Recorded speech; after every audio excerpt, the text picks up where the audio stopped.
Mais avant de développer tous ces titres, retour sur le discours du Premier ministre sur la situation de la nation. À la lumière de l'exposé de Paul Kabatieba, les indicateurs sont au vert, mais les interpellations des élus prennent les couleurs des différents bords politiques à l'Assemblée nationale. On suit la synthèse des échanges avec Adam Aguiti et Frédéric Etienne Bassenga. Je demande avec insistance. Attaque, contre-attaque, la partie question-réponse du discours sur la situation de la nation du Premier ministre devant l'Assemblée nationale en était une parfaite illustration. Tout est merveilleux et rose, à telle enseigne qu'on se croirait dans un autre Burkina. Ce qui m'intrigue et m'amène à vous demander s'il vous arrive souvent, personnellement, de descendre dans la rue et de toucher du doigt les réalités de notre peuple. Un ou celle qui aujourd'hui dorment dans le train battant pavillon Burkina, nous devons leur dire que le train avance. Effectivement, lorsqu'on dort dans un train, on ne sait pas que le train avance. L'opposition et la majorité, chacun dans son rôle, joue sa partition. La majorité félicite le gouvernement et l'encourage à persévérer dans le même sens. Ce discours est aussi propre, aussi limpide. Il retrace la réalité vécue. En 2016, on peut s'étonner lorsqu'on ne s'attendait pas à ça.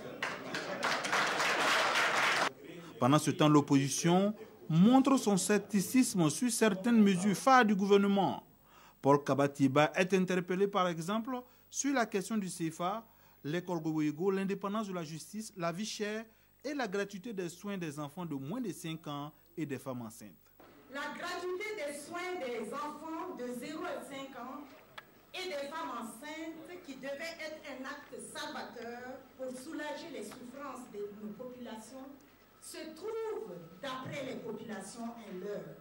Pour Paul Kabatieba, il faut nuancer ce dysfonctionnement qui d'ailleurs était lié à la crise à la CAMEC. Quand je suis les indicateurs de taux de satisfaction par région, en moyenne le taux de satisfaction en produits pharmaceutiques ressort en moyenne à 62% pour le Burkina Faso. Alors donc, quand moi je regarde ça souvent, l'indicateur de taux de satisfaction, je le pilotais de manière à ce qu'il ne descende jamais en dessous de 60%. Quand c'était au-dessus de 80%, donc avant la crise de la CAMEC, c'était bon.